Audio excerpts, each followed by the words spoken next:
নমস্কাৰ, এই মুহূৰ্তত জনাইছো অসমৰ প্ৰত্যেকগৰাকী জনসাধাৰণৰ বাবে কেইবাটাও গুৰুত্বপূৰ্ণ খবৰ। আজি হৈছে 19 আগষ্ট। আজি আমাৰ প্ৰথমটো গুৰুত্বপূৰ্ণ খবৰ। 1 জুলাই 2026 পৰা বন্ধ হ'ব মাদ্ৰাছা বোৰ্ড, গঠন হ'ব সংখ্যালঘুৰ শিক্ষা প্ৰাধিকৰণ। এই মুহূৰ্তত জনাইছো ৰাজ্যবাসীৰ বাবে এক ডাঙৰ খবৰ। 1 জুলাই 2026 পৰা বন্ধ হ'ব মাদ্ৰাছা বোৰ্ড। মাদ্ৰাছা বোৰ্ডৰ পৰিৱৰ্তে গঠন হ'ব সংখ্যালঘু শিক্ষা প্ৰাধিকৰণ। মাদ্ৰাছা বোৰ্ড বন্ধ কৰাক লৈ সংখ্যালঘু ৰাইজৰ এবাৰ বুক। মাদ্ৰাছা বোৰ্ডক লৈ নতুন আইন অনুমোদনৰ পিছতে ভূক্ষিত হৈ পৰিছে সংখ্যালঘু সমাজ। চৰকাৰে কেৱল এটা ধৰ্মক টাৰ্গেট কৰি নতুন আইনৰ অনাৰ অভিযোগ এবাৰ সংখ্যালঘুৰ। সংখ্যালঘুক লৈ নতুন আইন প্ৰণয়নৰ সিদ্ধান্ত এবাৰ চৰকাৰৰ। সংখ্যালঘু শিক্ষা প্ৰাধিকৰণ অধিনিয়ম 2025ত মঞ্জুৰি এবাৰ চৰকাৰৰ। এই মুহূৰ্তত জনাইছো আমাৰ দ্বিতীয় নম্বৰ খবৰটো। আমাৰ দ্বিতীয় নম্বৰ খবৰটো আছে ডাঙৰ খবৰ। 1 অক্টোবৰৰ পৰা সলনি হ'ব ৰেচন লোৱাৰ নিয়ম। লাভ কৰিব 4 বিধকৈ সামগ্ৰী কমকৈ দিলে ৰেচনৰ দোকানী পৰিব বিপদত। এই মুহূৰ্তত জনাইছো ৰাজ্যবাসীৰ বাবে এক ডাঙৰ খবৰ।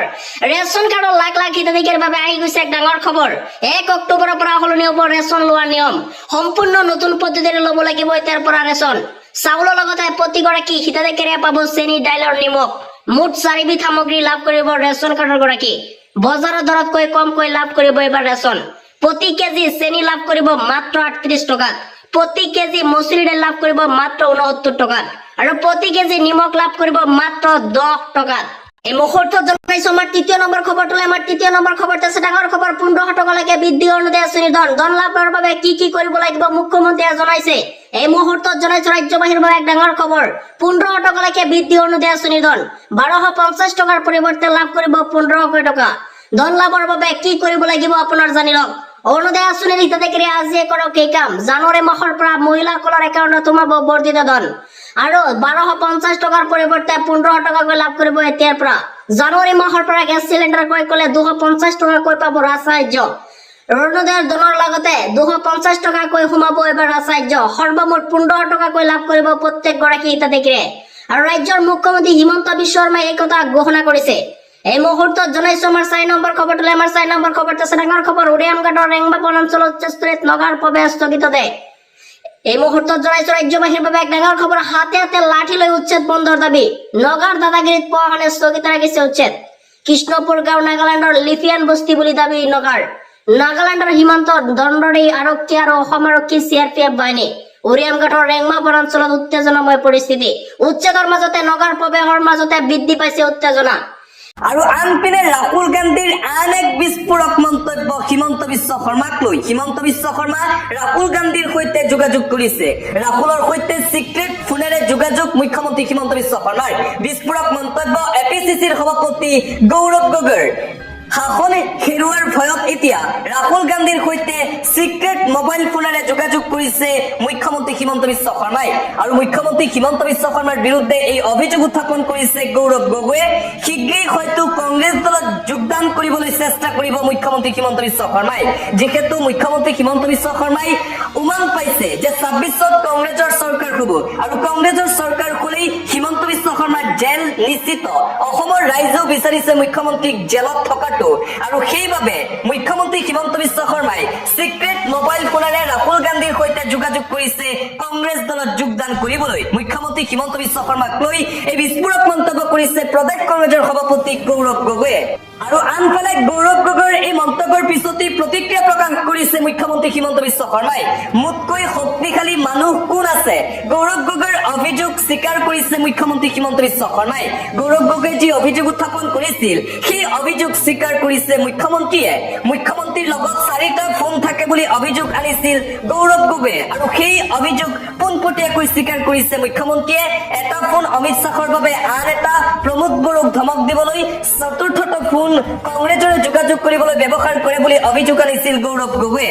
গৌৰৱ গগৈৰ অভিযোগ স্বীকাৰ কৰি মুখ্যমন্ত্ৰী হিমন্ত বিশ্ব শৰ্মাৰ বিস্ফোৰণ।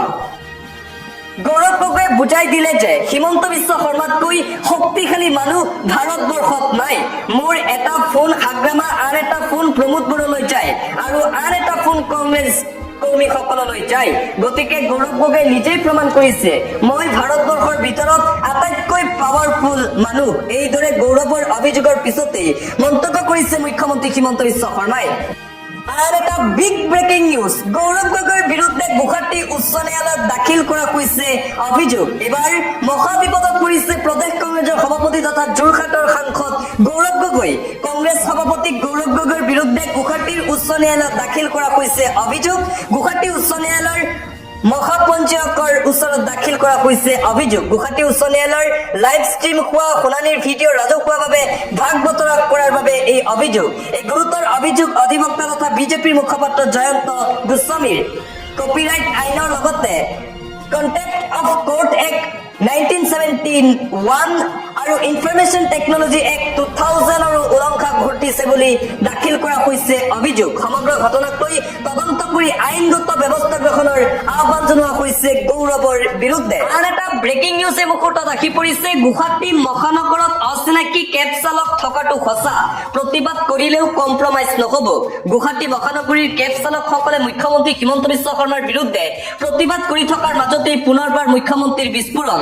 প্ৰতিবাদ কৰিলেও মহানগৰীত অচিনাকি কেব চালক থকাটো সঁচা, প্ৰতিবাদ কৰি 2-4 দিন গাড়ী চলোৱা বন্ধ কৰিলেও উপায় নাই।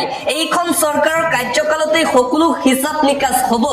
কেব চলোৱা বন্ধ কৰিলেও মই খুলি দিবলৈ নকওঁ বুলি মন্তব্য মুখ্যমন্ত্ৰীৰ। মই কেৱল অচিনাকি চালকক লৈহে কৈছিলো। আৰু এইদৰে মন্তব্য কৰিছে মুখ্যমন্ত্ৰী হিমন্ত বিশ্ব শৰ্মাই। থলুৱা চালকে মোৰ কথা গাত পাতি ল'ব নালাগে।